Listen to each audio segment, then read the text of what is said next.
नमस्कार, खबरें हिमाचल की में आप सभी का स्वागत है। मैं हूं आपके साथ ऋतुश्री बधारिया। नजर डालेंगे हिमाचल की बड़ी खबरों पर। तिब्बती धर्मगुरु दलाई लामा के 88वें जन्मदिन पर शिमला के तिब्बतियन स्कूल में कार्यक्रम का आयोजन किया गया। कार्यक्रम में बागवानी मंत्री जगत सिंह नेगी ने शिरकत की। इस दौरान मंत्री जगत सिंह नेगी ने परम पावन दलाई लामा को जन्मदिन की शुभकामनाएं देते हुए कहा कि दलाई लामा अहिंसा, करुणा और भाईचारे का प्रतीक है। दुनिया भर में प्रेम, शांति और भाईचारे के रूप में जाने जाते हैं। तिब्बती समुदाय के लोग और प्रदेश के बीच 75 सालों का गहरा रिश्ता है। आगे मंत्री ने कहा कि किन्नौर में किसी भी तरह की चीनी घुसपैठ नहीं है, लेकिन अरुणाचल प्रदेश में चीन की ओर से की जा रही घुसपैठ से सब वाकिफ है।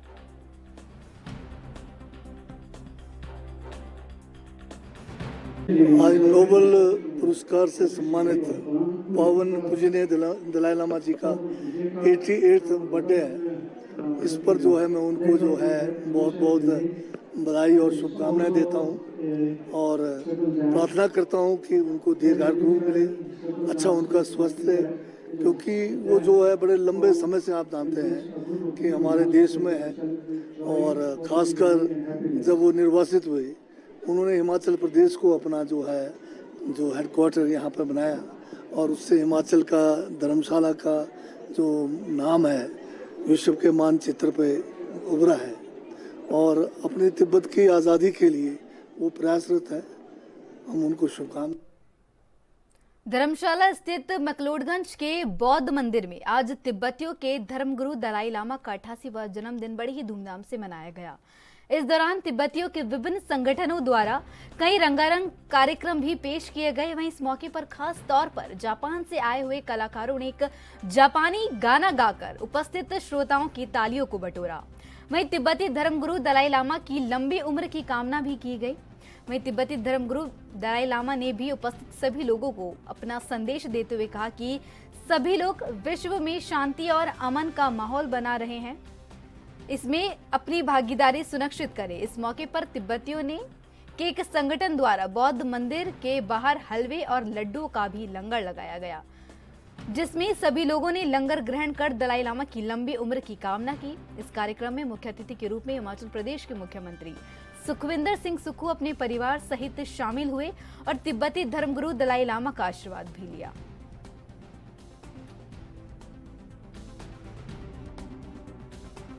हिज होलीनेस से मिलकर बहुत प्रसन्नता हुई है और उनसे बातचीत कर जिन मूल्यों को उन्होंने सजो कर रखा है वो हम सबके लिए प्रेरणा की स्रोत है।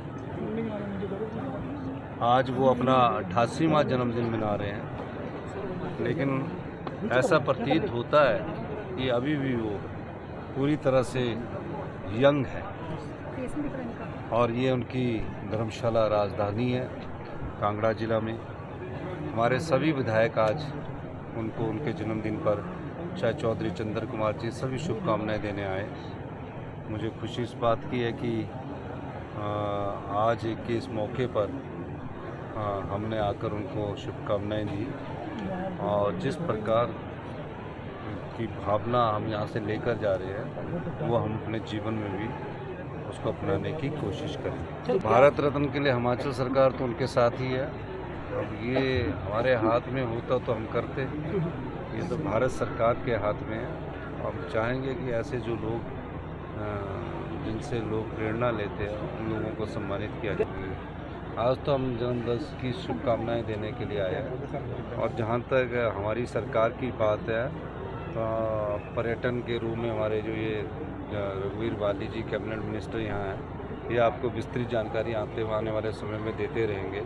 अभी तो हमें एयरपोर्ट की एक्सपेंशन, जू और जो आगे के कार्यक्रम हैं वो अभी आने वाले समय में आपको 2-3 साल में नज़र आएगी। कोई भी चीज़ धरातल पर लाने के लिए समय लगता है और मेरा मानना है कि कांगड़ा जिला में पर्यटन की दृष्टि से हमें आगे बढ़ना चाहिए ताकि बेरोजगारी दूर हो और लोगों की आर्थिक समृद्धि आए। हमारी सरकार इस दृष्टि से की नोटिफिकेशन सेक्शन 11 की जल्दी होने वाली है, जिसके बाद सेक्शन 12 होगी और जो एयरपोर्ट में जो भी कंपनसेशन या रिहेबिलिटेशन पैकेज होगा वो अच्छा बनेगा और हिमाचल के लोगों के लिए जो भी हम देश कर सकते होंगे करेंगे। एयरपोर्ट बनाना हमारे लिए बहुत ज़रूरी है ताकि पर्यटन। कीरतपुर से मनाली 4 लेन मार्ग के दोनों छोर पर 100 मीटर तक जमीनों को फ्रीजिंग करने और अगले 5 सालों तक किसी भी प्रकार की कोई भी कंस्ट्रक्शन करने पर पाबंदी लगने के प्रदेश सरकार के निर्णय के खिलाफ बीजेपी ने नाराजगी जाहिर की है। सर्किट हाउस बिलासपुर में प्रेस वार्ता के दौरान हिमाचल बीजेपी के महामंत्री और बिलासपुर से विधायक त्रिलोक जम्वाल ने 19 जून को कैबिनेट द्वारा इस निर्णय को मंजूरी देने और अब इस पर नोटिफिकेशन जारी करने को तुगलकी फरमान बताते हुए प्रदेश की जनता के साथ एक बड़ा धोखा बताया है।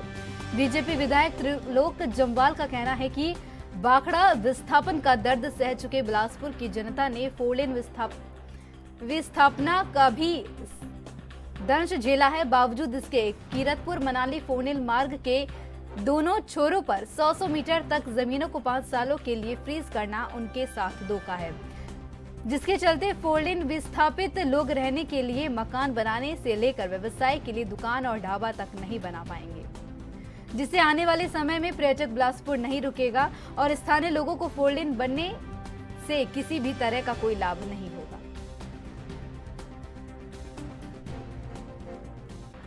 इस 4 लेन के बनने के उपरांत प्रदेश सरकार ने जो एक तुगलकी फरमान जारी किया है, उस तुगलकी फरमान में 4 लेन के दोनों तरफ को 100 मीटर की दूरी पर कोई भी कंस्ट्रक्शन नहीं हो सकती। ये 19 जून को वर्तमान प्रदेश सरकार ने अपनी कैबिनेट में निर्णय लिया है और उस निर्णय में यूटी डिपार्टमेंट को निर्देश दिया है कि 100 मीटर के अंदर कोई भी कंस्ट्रक्शन नहीं हो सकती। ये मैं इसलिए कह रहा हूं कि नहीं हो सकती क्योंकि उसमें 5 वर्ष की फ्रीजिंग की कंडीशन लगाई है। 5 वर्ष की फ्रीजिंग का मतलब है कि कोई भी लैंड यूज चेंज नहीं होगा। अगर लैंड यूज चेंज नहीं होगा तो मेरे बिलासपुर के लोग पहले भी उजड़े थे, अब 4 लेन के कारण भी उजड़े। उन्होंने अपना सेक्रीफाइस किया। उस सेक्रीफाइस जो उन्होंने जमीन के रूप में किया है, जब उन्होंने सेक्रीफाइस किया, अपने घर वहां से हटाए, तो अब वो 100 मीटर के दायरे में दोबारा अपना घर भी नहीं बना सकते। फ्रीजिंग का मतलब है अगर वो एग्रीकल्चर लैंड है तो एग्रीकल्चर की रहेगी, कमर्शियल लैंड है तो कमर्शियल रहेगी, अर्थात लैंड यूज चेंज नहीं होगा।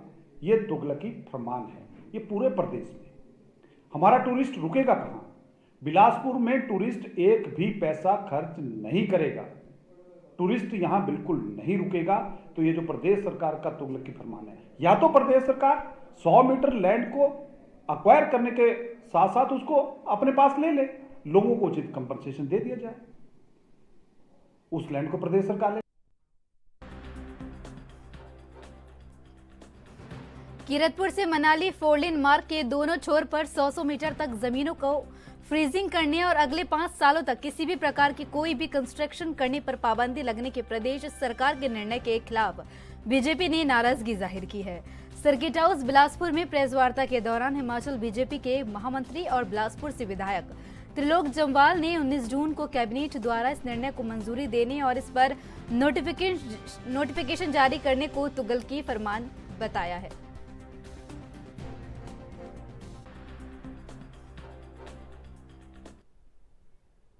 हिमाचल के सेब बागवान आज सरकार के खिलाफ सड़कों पर उतरे। सेब बेल्ट में ब्लॉक स्तर पर एसडीएम या तहसीलदार दफ्तर के बाहर बागवानों ने दिन भर धरना दिया। कई जगह कल दोपहर 12 बजे तक धरना जारी रहेगा। इस दौरान बागवानों ने एसडीएम के माध्यम से मुख्यमंत्री सुखविंदर सिंह सुक्खू को ज्ञापन सौंपे, जिसमें 1.5 दर्जन से ज्यादा डिमांड सरकार के समक्ष उठाई गई। यह प्रदर्शन ठियोग, शिमला, रामपुर, कुमारसेन, आनी, खोटखाई, रोहड़ इत्यादि जगह पर किए गए।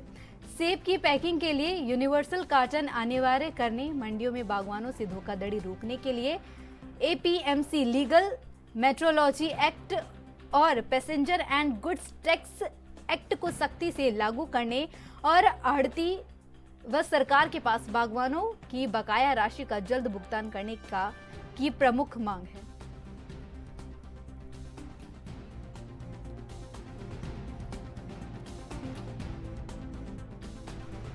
की जानकारी के लिए है कि पूरे प्रदेश में आज जिला मुख्यालय में और तहसील लेवल पर जो है सेब उत्पादक संघ अपना प्रदर्शन कर रहा है।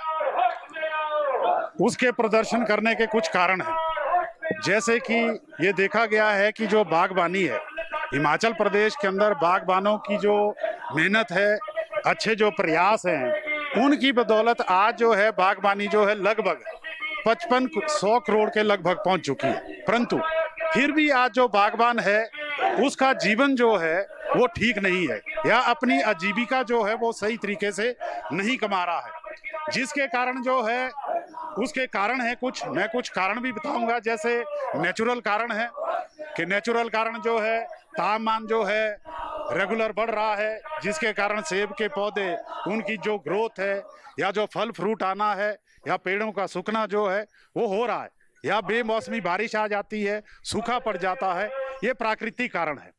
अब दूसरा जो कारण है वो है अनसाइंटिफिक रीजन। अनसाइंटिफिक रीजन का मतलब ये है कि जो बहुत सारे बागबान हैं हमारे प्रदेश के अंदर, वो जो है वैज्ञानिक तरीके से अपनी जो बागबानी है वो नहीं कर पा रहे हैं, उनको इसका ज्ञान नहीं है। और हम लोग सरकार से ये मांग भी करते हैं कि समय समय पर जो है बागबानों को वैज्ञानिक जानकारी जो है वो उपलब्ध करवाई जाए। यूनिवर्सिटी के प्रोफेसर जो है वो आए और वो बागबानों को ब्लॉक लेवल पर, विलेज लेवल पर जो है वो मतलब जानकारी दें। फिलहाल वक्त है छोटे से ब्रेक का। ब्रेक के बाद फिर नजर डालते हैं खबरों पर।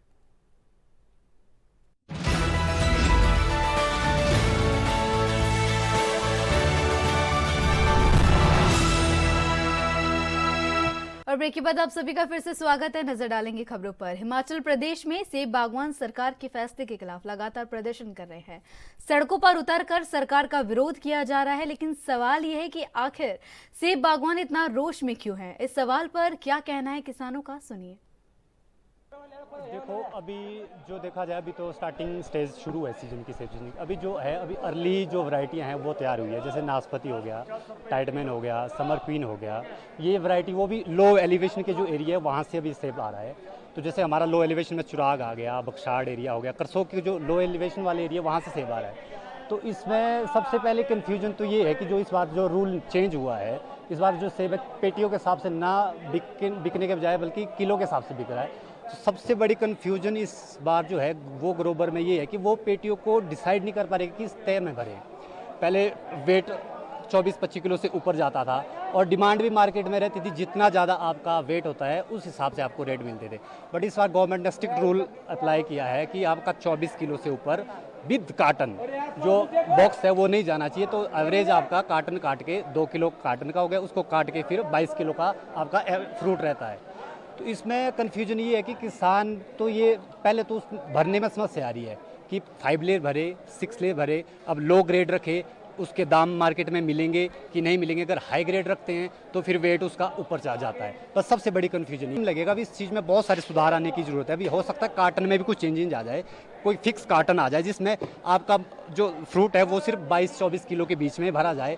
अभी इसमें गवर्नमेंट को और थोड़ा सा इंप्लीमेंट करने की ज़रूरत है। तो अभी आपको क्या लग रहा है, किलो के हिसाब से अच्छा है? क्योंकि किसानों की मांग भी थी कि किलो के हिसाब से बिकना चाहिए, नहीं तो कोई 35-40 किलो तक बढ़ जाता। हाँ, जो स्टार्टिंग में एक होता था, प्रचलन होता था कि जो भी आड़ती होते थे, जो लदानी बाहर से आते थे, लोडर आते थे, वो क्या होते थे कि वो हाई ग्रेड को प्रेफर करते थे। इस वजह से क्या होता था, आपका 22 किलो की पेटी होती थी उसका दाम भी आपको 1700-1800 मान के चलो वो मिलते थे, और जो आपका 30-32 किलो से ऊपर जाती थी पेटी उसका भी आपको वही रेट मिलता था। जो फिर 7-8 किलो का जो प्रॉफिट होता था वो सीधा आपके लदानियों को मिलता था।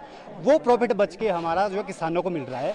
इस वजह से थोड़ा सा बेनिफिट हम किसानों की ओर अभी बोल सकते हैं।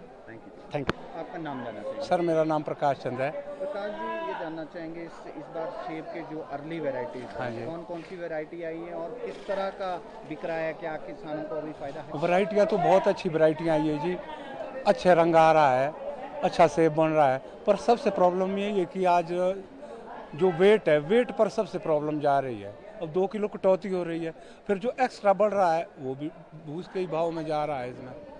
नहीं तो टोटल वेट करके ग्रोवर को उससे कटौती करते। अब मान लो 30 किलो की पेटी आ रही है तो 2 किलो काट के एक्स्ट्रा तो बढ़ जाता हो, तो उन्हीं के खाते में जा रहा है। इसमें ग्रोवर तो घाटे में है। तो आप क्या मांग कर रहे हैं? या तो फिक्स कार्टन हो एक? हाँ जी, या तो फिक्स कार्टन हो, फिर उस हिसाब से, क्योंकि ना बढ़ेगा ना घटेगा कार्टन, फिर उसमें वेट सेम तो आएगा। अब ये पुराना कार्टन है, अब अपने समझते कि भाई ये डाउन नहीं रखते हम, कम आएगा, फिर भी इसमें वेट एक्स्ट्रा ही जा रहा हो, एवरेज 22 किलो की आ रही है। उसमें कह रहे हैं कि अभी केजी के हिसाब से हम तो इम्प्लीमेंट कर रहे हैं, जैसा सरकार ने बोला हम तो वैसा चल रहे हैं, लेकिन इसमें फार्मर्स को बड़ी दिक्कत आ रही है, आड़तियों को दिक्कत आ रही है, पहले लेबर को इससे ज़्यादा दिक्कत आ रही है। पहले लेबर सीधा पिकअप आती थी, लोड पूरा करते थे और स्टैक करते थे, अब लेबर को एक एक पेटी तोड़नी पड़ रही है, तो उससे बहुत दिक्कत आ रही है और इंफ्रास्ट्रक्चर नहीं है यहाँ पे, उस वजह से बहुत दिक्कत आ रही है इस काम में। अभी कौन कौन सी वैरायटीज आ रही हैं और क्या मार्केट प्राइस है पर केजी? अभी रेड जून आ रहा है और टाइडमैन आ रहा है जी। रेड जून का बाज़ार आज 20 रुपये से लेके 50 रुपये किलो तक रहा और टाइडमैन का बाज़ार आज 80 से 115 रुपये किलो तक रहा जी। डिमांड कहाँ से आ रही है? अभी माल आवक इतनी ज़्यादा भी नहीं है, लोकल खरीदारी हो रही है और बाहर मुजफ्फरनगर वगैरह से खरीदार आ चुके। हिमाचल में मानसून फिर एक्टिव हो गया है। प्रदेश के ज्यादातर क्षेत्रों में दोपहर बाद से बारिश हो रही है। मंडी में कहनवाल गांव को जोड़ने वाली सड़क पर दोपहर के वक्त पूरा पहाड़ गिर गया। गनीमत यह रही कि कोई वाहन इसकी चपेट में नहीं आया। मौसम विभाग ने 10 जुलाई तक भारी बारिश का येलो अलर्ट जारी किया है। इस दौरान कई क्षेत्रों में बादल फटने जैसी घटनाएं भी हो सकती है। इसे देखते हुए सैलानियों और स्थानीय जनता को सावधानी बरतने और लैंडस्लाइड संभावित क्षेत्रों में नहीं जाने की सलाह दी गई है। साथ ही मौसम विज्ञान केंद्र शिमला के निदेशक डॉक्टर सुरेंद्र पाल ने बताया कि भारी बारिश से सड़कें और रास्ते बंद हो सकते हैं। ऐसे में कोई भी प्रोग्राम मौसम को देखते हुए बनाएं।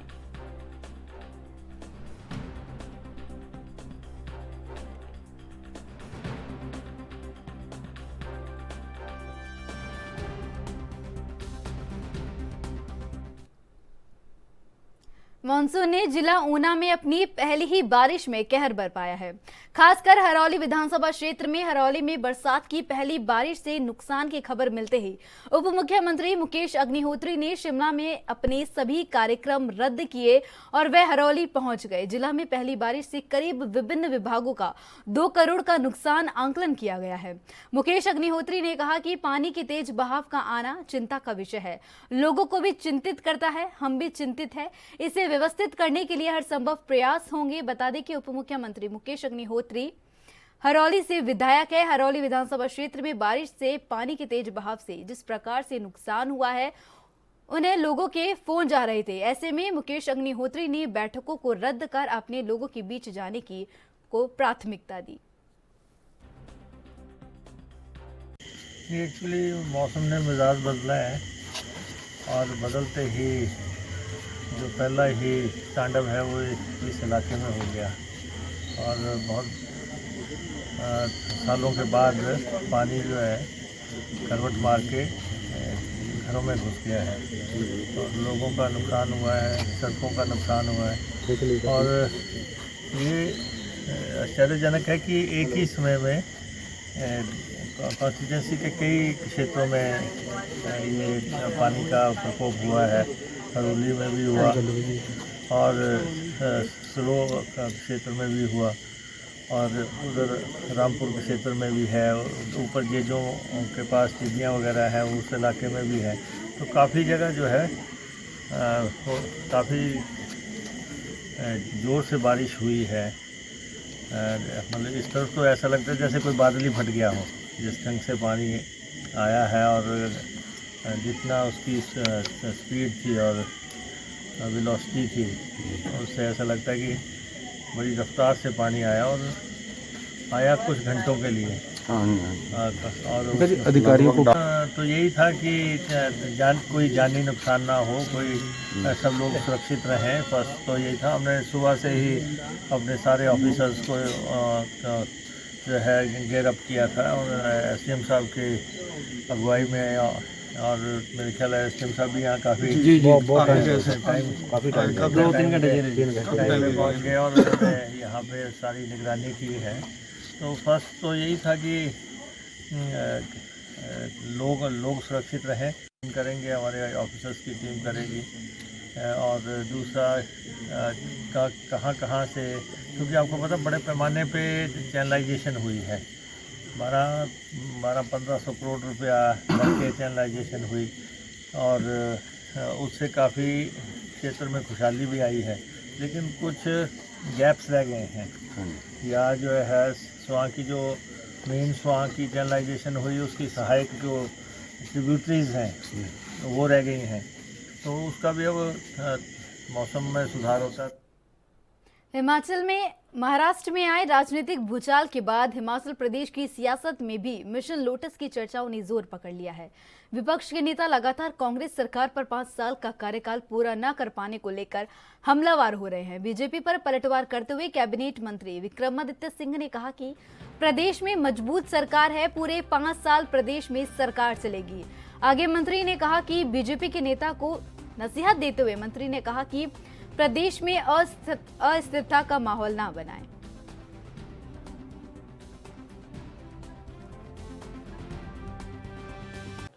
भारतीय जनता पार्टी के नेता कुछ प्रदेश के और कुछ जो बाहर से हिमाचल प्रदेश में आकर यहाँ पे अस्थिरता का माहौल बनाने की कोशिश कर रहे हैं। हमें लगा कि ये एक सही समय है कि हमें उन्हें अपना सरकार की ओर से स्पष्ट संदेश देना चाहिए। प्रदेश के अंदर 6 महीने पहले कांग्रेस पार्टी ने फतेह हासिल करी, 40 विधायक कांग्रेस पार्टी के जीते और एक मजबूत सरकार प्रदेश के अंदर हमारे माननीय मुख्यमंत्री सुखविंदर सिंह सुक्खू जी के नेतृत्व में प्रदेश के अंदर बनी। शिमला संसदीय क्षेत्र से सांसद सुरेश कश्यप ने नाहन में प्रेस कॉन्फ्रेंस की। इस दौरान उन्होंने कहा कि केंद्र सरकार लगातार सड़कों के निर्माण में मदद कर रही है और सड़कों के निर्माण को प्राथमिकता भी दी जा रही है। साथ ही उन्होंने कहा कि सिरमौर जिला में भी विकास कार्य तेजी से हो रहे हैं। सड़कों के निर्माण पर करोड़ों रुपया खर्च किया जा रहा है और कई सड़क योजनाओं पर कार्य प्रगति पर है। के घर की सड़क को भी भारतीय जनता पार्टी ने बनाया है और जब मैं विधायक था तो मैंने ही इस सड़क को विधायक प्राथमिकता में डाला था और उस सड़क का निर्माण उनके घर तक कर दिया गया है। पक्की सड़क उनके घर तक बनाई गई है। इसके साथ साथ जिस सड़क की बात अभी की जा रही है, इस सड़क के ऊपर पहले जो राजगढ़ से लेकर और शिलेंज कैंची तक का हिस्सा था, लगभग 18 करोड़ 97 लाख रुपए की लागत से नवार के तहत इसका निर्माण किया गया। मैं विधायक प्राथमिकता में मैंने इसको डाला था। तो ब्रेठी तक का हिस्सा है, वो भी मेरा विधायक प्राथमिकता में, जब मैं विधायक था मेरे प्राथमिकता में डाला था और उसके लिए 25 करोड़ रुपया नवार से संकित हो गया है और अभी 2023 में संकित हुआ है हमारी सरकार के समय में ही, और बहुत जल्दी जो है उसका कार्य प्रारंभ हो जाएगा, ताकि जो शिलेंज कैंची से लेकर जो पूरी सड़क है, इसका नाम है भागतम बुलेठी, राजगढ़ चंदोल से थोड़ा आगे तक का जो हिस्सा है और वहां से लेकर बुलेठी तक की पूरी सड़क जो है, इसका निर्माण कार्य लगभग 25 और 19। और मेरे साथ खबरें हिमाचल की में बस इतना ही। देश विदेश की तमाम और अहम खबरों के लिए बने रहिए एनवी न्यूज पर। नमस्कार।